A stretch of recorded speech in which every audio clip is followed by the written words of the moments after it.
David Becker, thanks so much for joining us. Good morning. Happy to be here. Happy to be here. Good morning. Good morning. Good morning. So, David, give us a little bit of your background, your role at Time Equities, and who Time Equities is, and we'll get into some questions here. Great. Time Equities is a full-service real estate investment development company. Very diversified firm, a lot of deep history. Have about $5 billion in real estate that we own and actively manage across the U.S., Canada, Caribbean, and Western Europe. So we're very, very spread out. We own everything from office to retail to industrial to student housing.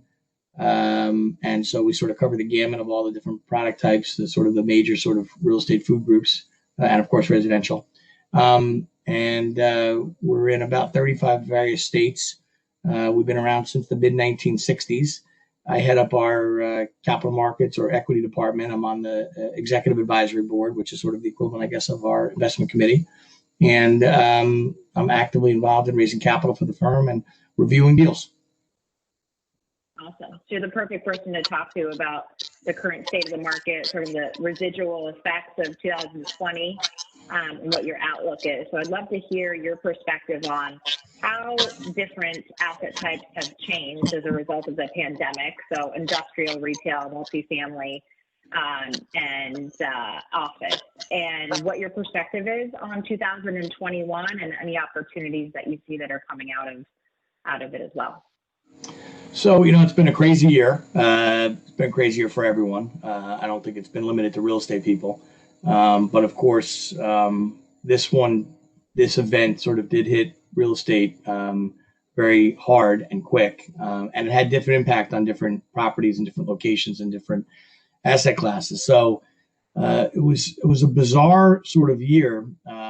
Obviously, when things sort of happened, I'd say March, we did sort of what we would normally do, which is sort of go into a foxhole and basically make sure the house was in order. And so, we were essentially preparing to have, excess cash in all various properties. We run over 300 properties throughout the, North American interface in Europe. And so we really treat them all independently of each other and really, really sort of made sure that we were adequately reserved. It was a scary time, for I think March and April. And we were sort of at, weekly looking at the collection points and various issues that were coming up with tenants. An odd, sort of dynamic occurred, which is everyone assumed the real estate markets were going to collapse or real estate properties were going to collapse. And in some property types, it went the other way. So, the two sort of favored products going into sort of COVID were industrial multifamily, and they did nothing but accelerate during sort of that period of time. So, multifamily properties became unbelievably in high demand, which really brings cap rates down, or, the compression, more demand, pricing essentially goes up. And the same thing happened in industrial. And in those two asset classes, people were really looking at risk. And, historically, multifamily has always been considered of lower risk. And so people sort of were spending more time in their apartments. There was theories going around that, that basically, people would spend less time in the future in office and more time in their housing dynamic, which meant they might need an extra office, that they would spend a little bit more time and money on the actual residential home that they had or whatever it might be. So demand for housing went crazy. And of course, interest rates have been unbelievably low, and that sort of additionally fueled it. On the industrial side, sort of the same sort of dynamic. You had the Amazon effect that was creating this industrial surge, sort of pre-event, right? And it did nothing but continue to accelerate. And then with industrial, the world sort of became, or I should say the United States sort of became awoken to the fact that we were heavily reliant on outside supply chains, and that got scary. And so I think you had a number of companies that just reevaluated their own corporate manufacturing facilities, distribution facilities, to the point where demand, which was already in, sort of high demand for industrial with a low amount of viable industrial space, became that much more interesting to investors. So you had those sort of two asset classes that were sort of acting in, this sort of flight to quality type way. The office became, or is still, to be honest, a conundrum. There are various theories out there about what will happen with office. I mean, we've been shut down now really from a sort of a normalized way since March of last year. And so the question is, how will people adapt to coming back to the office, and when will they come back? What's the impact during the period of time that they weren't there? And of course, you see various companies across the country um, creating remote, more permanent or remote workstation type dynamics. You have Zooms and everything like that. And so it's been relatively functional. So the question is, where are people going to rush back to? Personally, I'm hoping people go back. Obviously, we have a large office portfolio, but just from a personal standpoint, I feed off, as you know me, I feed off social interaction and people and collaboration. And I'm hoping that that sort of wins the day. I think that there likely will also be some changes in the way people look at office. So you might have larger spaces, which essentially might end up neutralizing sort of this dynamic that you'll have less people there. But you have a whole bunch of things happening, and where it all plays out is sort of hard to know at the moment. We've made some recent office purchases, but sort of on a very discounted basis, with the idea that we're sort of buying a vacant or half leased vacant building. Now we bought a nice building just recently up in Wilton, Connecticut, beautiful building, half leased, with the idea that it's acceptable essentially at the return that we're buying it at half occupancy, but that the upside will all be sort of gravy. So that's the kind of deal that you could see coming out of this that would be interesting. On the student, there's more of a focus on suburban office as a result of what's going on in the big cities across the U.S.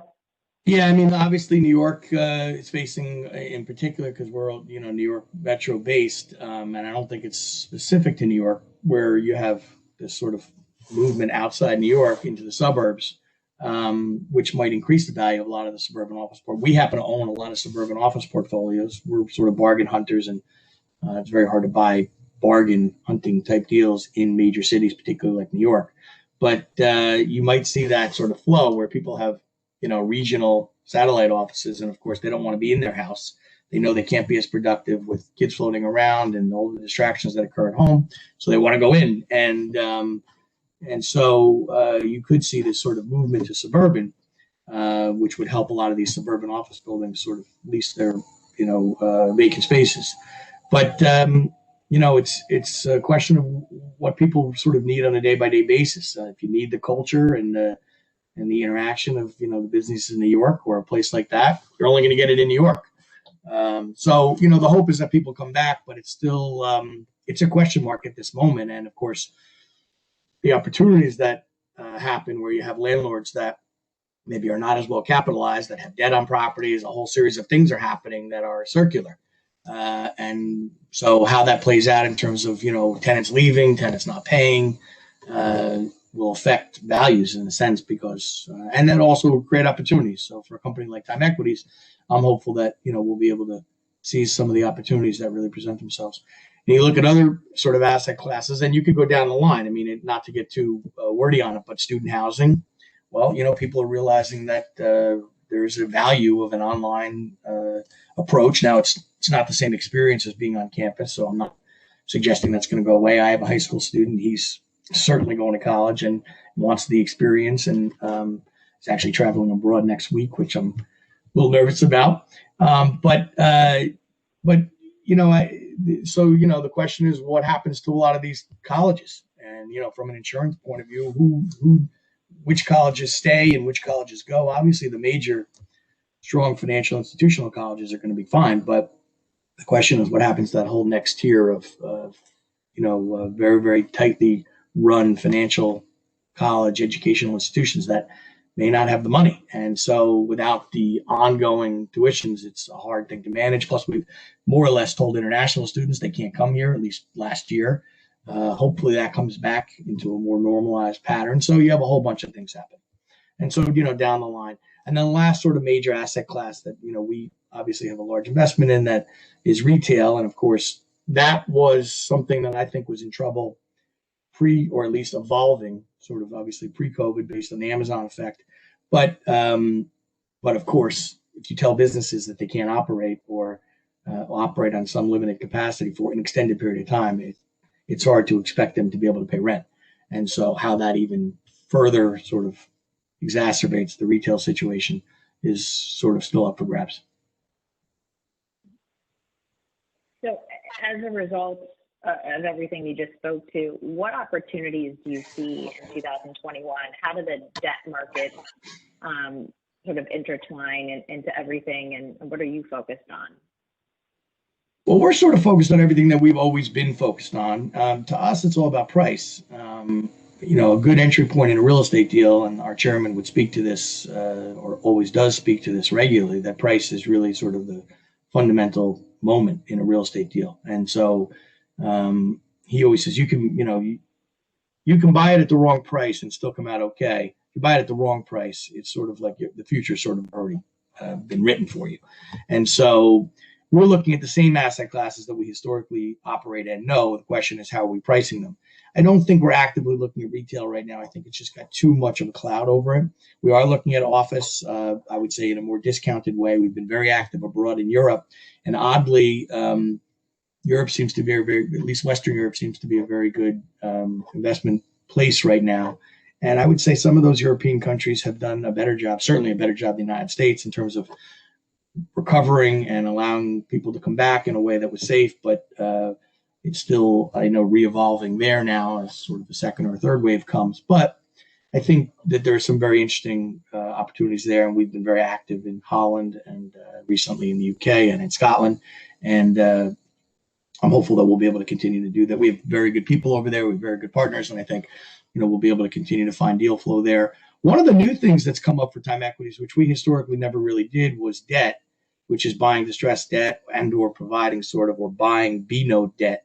And that's really happening because there are certain financings. You own a building, the loan is up, and depending on what the profile of the building is and what it might be, you need situational financing. So there might be an opportunity where, we team up with someone, and we have, where, they take an A note piece, we take the B note, we get a higher return at the basis that we're in at, meaning at our top basis. We're still comfortable owning the asset if there was a problem. And so we're looking at assets where we're not necessarily looking to go in and foreclose people out, but to the extent that there's a problem, we're looking at the cost.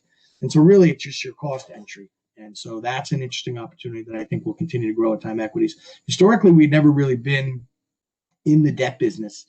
Our chairman really never really wanted, he always had sort of wanted to be able to control the assets, operate the assets, and run them like traditional real estate people would run their deals, execute business plans, make moves, lease tenants, renovate space. Of course, you can't do that if you're just a lender, unless there's a problem and you move in a sort of an aggressive way. So we had never really historically done that. But from a financial point of view, I think that is something you'll see Time Equities grow. And there's a host of additional business lines that we're looking at. I think we just bought a life science building that has some lab space.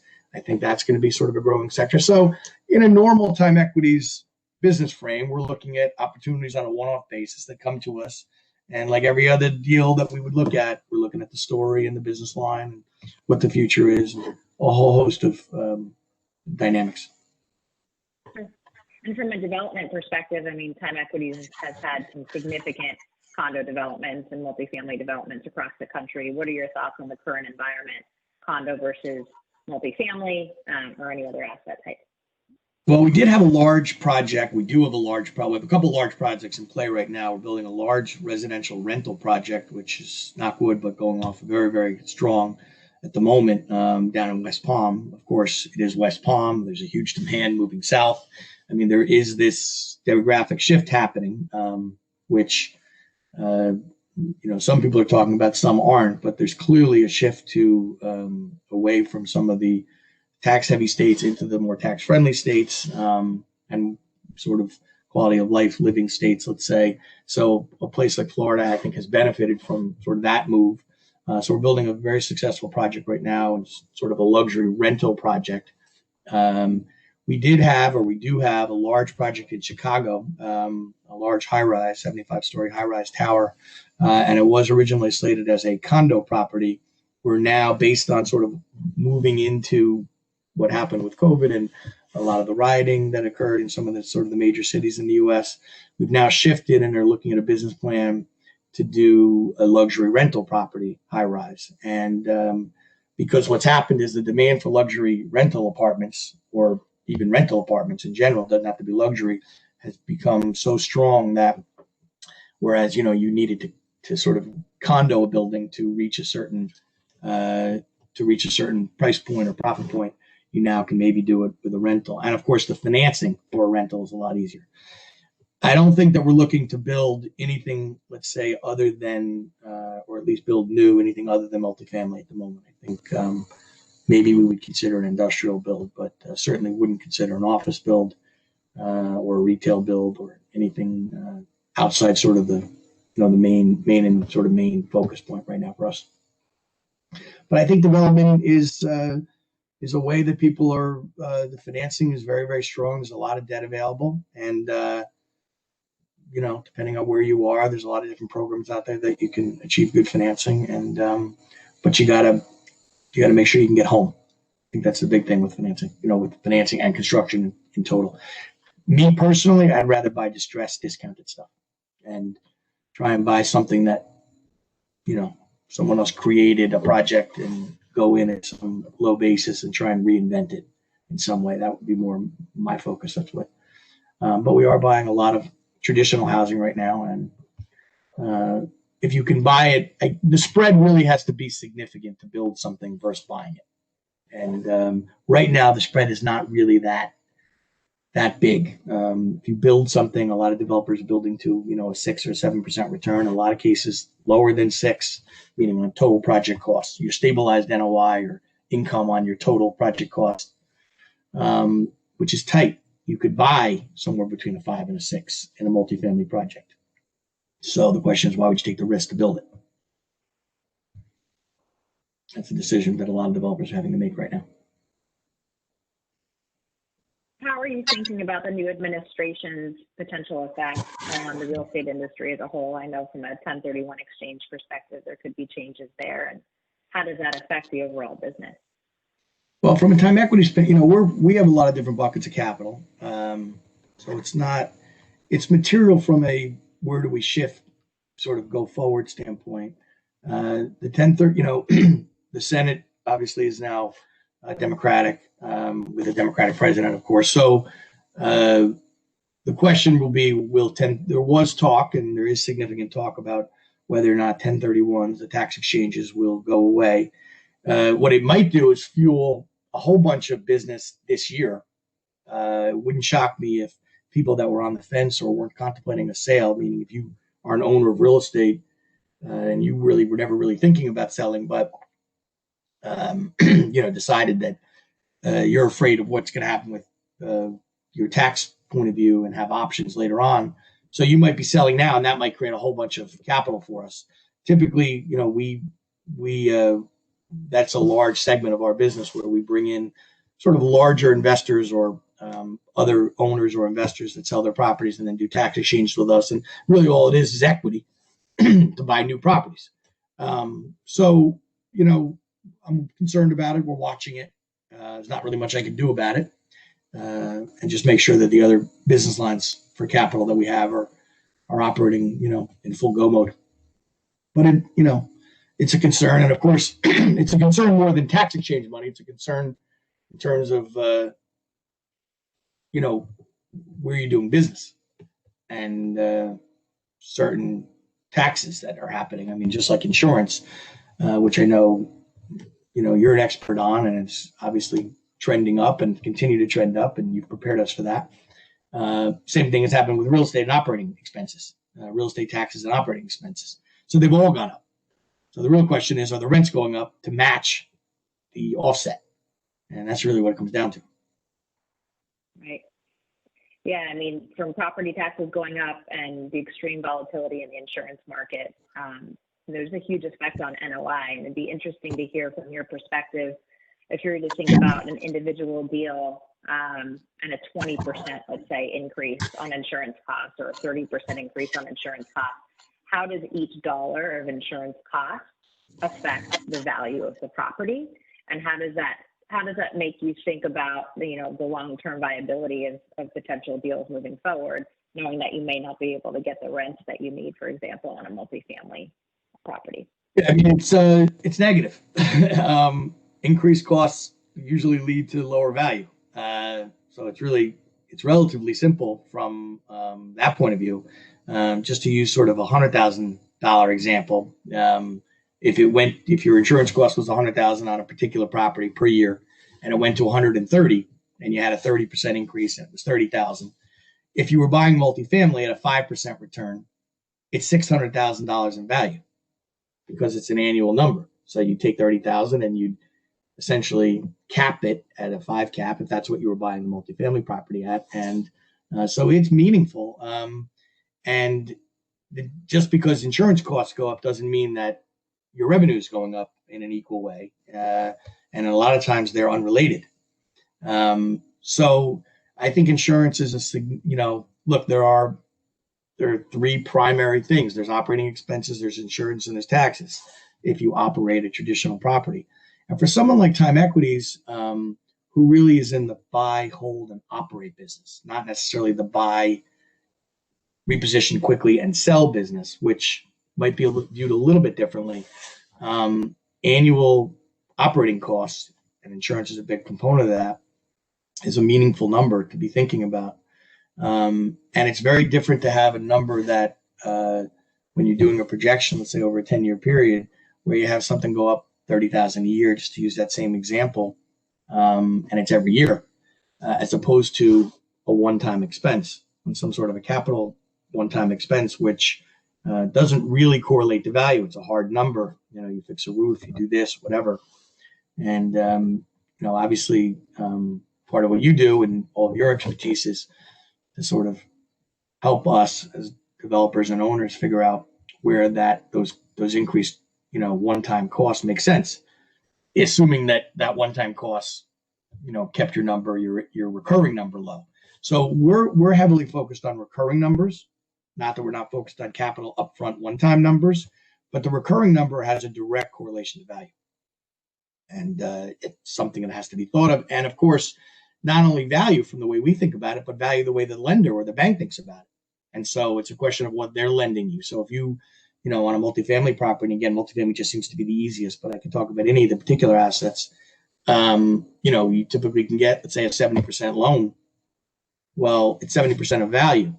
So what they're looking at is an operating budget that, and they're essentially giving you a percentage of that number. So it's not only sale value, it's refi and real value in terms of the numbers that you're able to get today in terms of proceeds.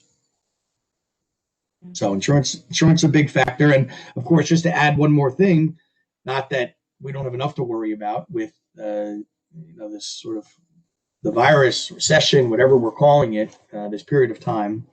But you have political changes and, add in storming the Capitol or something like that. It's just, you have a whole range of things that are going on right now and hard to calculate in terms of going forward. One of the things that I have been thinking about, and I can say this just from my own team and how we've been operating as a company, how we're bringing employees back.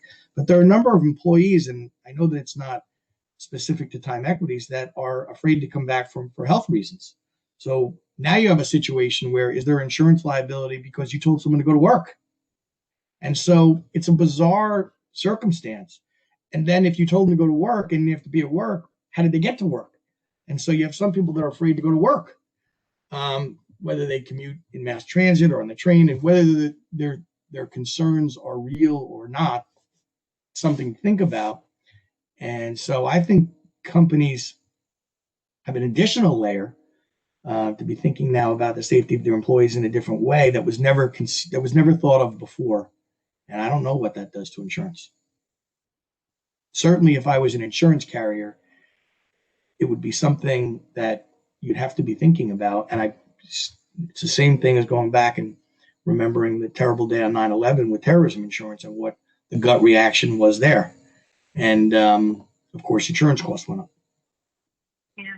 And this is a combination of, I think, a little bit of a gut reaction, but also, increased weather events. You have, reduced investment income that the carriers are dealing with, and they're focused on underwriting profit, where maybe they haven't been as focused in the past. And, subsectors like multifamily, hospitality, et cetera, are really feeling it at a time where your properties can't handle it, right? You can't handle the increased property taxes and the increases in insurance. So, the challenge for us, with you, with our clients, is to help you think through the right insurance structure, whether it's taking on more liability yourselves, right, versus transferring sort of the insurance liability to the carriers, and helping you think through things like CapEx, right? If you replace all your roofs, what does that do long term to the insurance cost versus just on an annual basis? So certainly a lot to think about. But well, just to add on to that discussion that we have with you as our insurance person, we're a broker dealer. So on top of there are certain companies out there where we have a fiduciary responsibility to invest. So where is that line in terms of whether we're properly insured?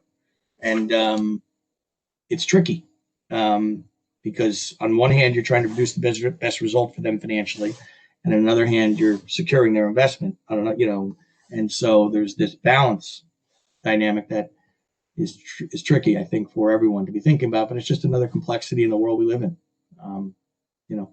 And I do agree with you on weather too. I think that's a whole nother thing that has significantly gotten worse in the last 10 or 15 years, and it's real.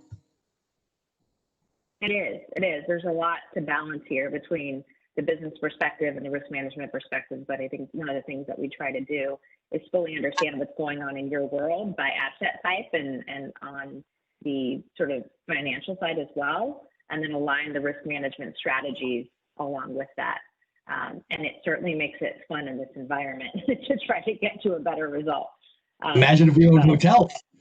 I'm sure you have plenty of hotel clients. We're not really one of them. We don't have a large hotel position. It's just not what we do. But of course, I didn't speak about that asset class because we actively don't really do it. But it's a significant, that's a significant situation happening right now in the hotel sector, just like retail. So that's got to be an insurance headache right now.